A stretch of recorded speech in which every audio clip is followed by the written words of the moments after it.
Afterwards, also on the top of the brow, did we actually come in towards the near side. Was the rest of Mac's ride good enough to see him through? That's good. Well done. Congratulations, you passed. Thank you. One of the faults that people sometimes do on final tests is they try and change things. They think it's I'm on The test, worry may but be it's no over for different. Mac, but for Trust me, Charlie, exactly the same as Robbie's nightmare been is wanting just from me for the last beginning. 3 weeks. One of my weak spots is speed of approach into hazards. At the end of the day, if I do fail, I think my personal pride would take a knock. Reason.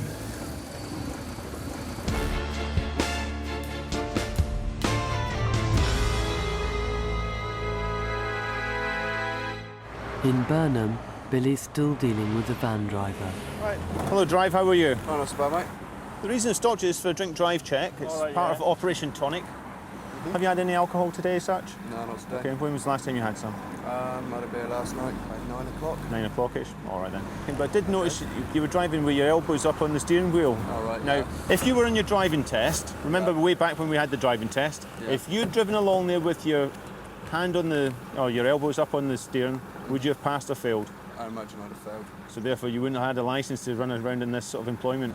Piece of advice for today, what sort of deliveries are you doing? Just multi-drop parcel deliveries. Multi-drop. When was the last one and where's the next one? Last one was in Burnham. Right. Next one's in Bream. How far's that, you reckon? Right. I'll give you a run at that. Under my sort of idea of it, I think that's a case of you really required to put your seatbelt on for the duration of your trip. If you're running, for the exemption side of things, that's where you're sort of in and out of the cab almost, as soon as you're back in it, you're back out of it. Like the milkman delivering and all that sort of thing, just to keep yourself safe, all right? Belt up, and you can avoid prosecution. Andy and Billy decide it's time for something to eat, but a wide load needs escorting, so lunch has to wait. We're going to take a quick break now, but when we come back, we'll be revealing some of the ludicrous excuses motorists come up with to try to get out of paying their speeding fines.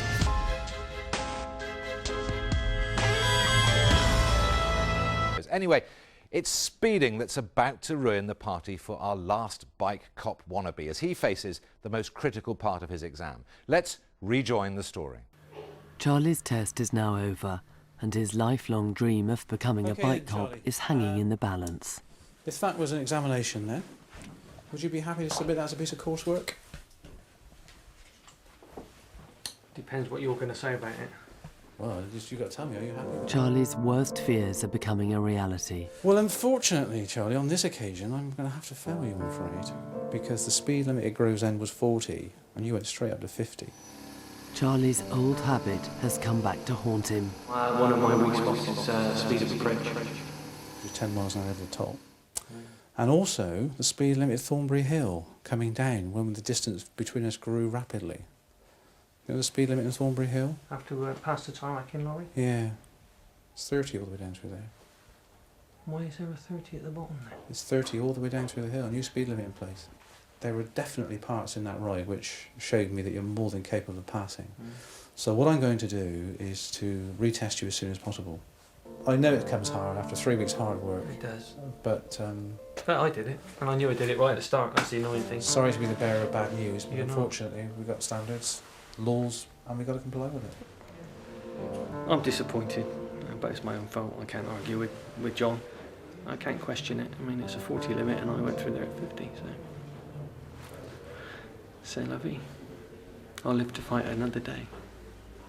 For Mike and Mac, it's a dream come true as they finally receive their hard-earned certificates, leaving Charlie to think about what went wrong. So, Andy, well done. Thank you. Congratulations, well done. There you go. Charlie was tested again a few days later, and he passed with flying colours.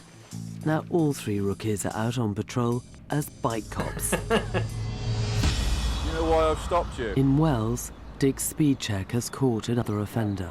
Do you know what the speed limit is? 40. 40. Would you like to come back here?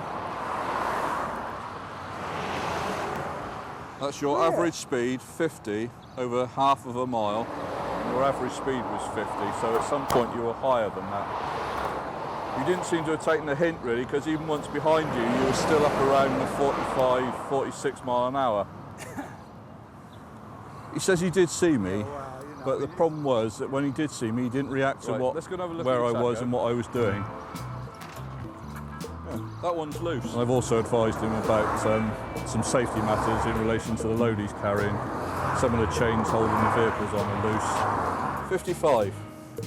That's your highest speed as we were following you. All right? Yeah, I do. Where have you come from today? Dick's a qualified tachograph examiner and checks for other driving offences. There's a fair amount of high speed there as well, which probably isn't motorway, is it? What I intend to do is to issue with a fixed penalty ticket. Right, as you've had one of these before, I'll still run through it. It's a fixed fine, and providing you pay the fine, you don't have to attend court. It's £60, it's payable within 28 days. If you don't pay it, I've got to tell you it goes up to 90, okay? Obviously he's been caught speeding. You can see where he's actually reached up to 55. He's got a speed limit along this class of road of 40 mile an hour. Even once I got behind him, he still continued at 46 with no real efforts to slow down. So he's been dealt with by way of a fixed penalty ticket on this occasion. Having missed their lunch, Billy and Andy are on their way to escort a wide load. The reason we do it on the A39 is A, it's busy, but as we go down you'll probably see the road for an A road is actually quite narrow in places. Billy goes on ahead and I catch up and sort of take over at junctions so we get this safe area between oncoming and the load. Just when you feel you've had enough for the morning and you fancy having something to eat, then we get the call about the old upload. This means no lunch for at least another 2 hours, and if traffic is bad, Andy's last shift before his holiday could be a long one. Meanwhile, Dick's speed check is targeting another collision hotspot. This road has had a lot of serious accidents on it. A lot of it's down to speed. So what we're going to do is we're going to have a little speed check. At the moment, what I'm going to try and do is use the speed detection device fitted to the bike. I know the distance between 2 points down the road, and all I'm going to do is time people as they go over those 2 points. I'd be looking at probably along here anything 70 plus. It's a 60 mile an hour speed limit, 40 mile an hour for heavy lorries, 50 mile an hour for transits. Looking accordingly, it's not unusual to get speeds into 3 figures along this road.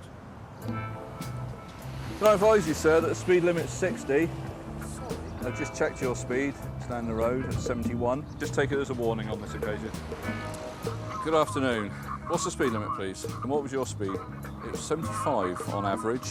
What's the speed limit, please? You're not sure, are you? I'm not from round here, mate. I really Doesn't make any difference. You need to read the road a little bit better. I think you probably know why I've stopped you. Your average speed was 74 miles an hour. We might have a bit of a problem. This is a fixed fine, it's £60, it's payable within 28 days. For the bike cops, catching speeders is a necessary evil, which reduces road deaths. But escorting wide loads is one job the bike cops could do without, and it will soon become a privatised industry. Obviously we'd like to offload a few of them onto private sort of companies to do that for us and release us to do probably more valuable jobs. But at the end of the day, we're down here for a purpose. We're going to try and get the loads down safely, and they perhaps in the long run save us a lot of inquiries dealing with road accidents that could occur if we hadn't have, escorted it in the first place. It's been a long job, but Billy and Andy are finally about to have their lunch. Time's creeping on. It's about 3:30 now. At least another half hour travelling, 4 o'clock, and then we could try and get something to eat. Another one safely back. Time for some dinner. We might work 8 hours, but if something crops in before that, we might be working a lot longer. So, bon appetit. So. I think I can live off my fat for plenty of time before I have a problem, so. It's 4:30, we're at Willerton, and once I finish this, I'm going home.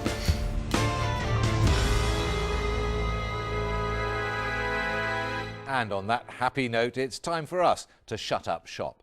Thanks for joining us, and we hope to see you next time. But for now, from all the team, good night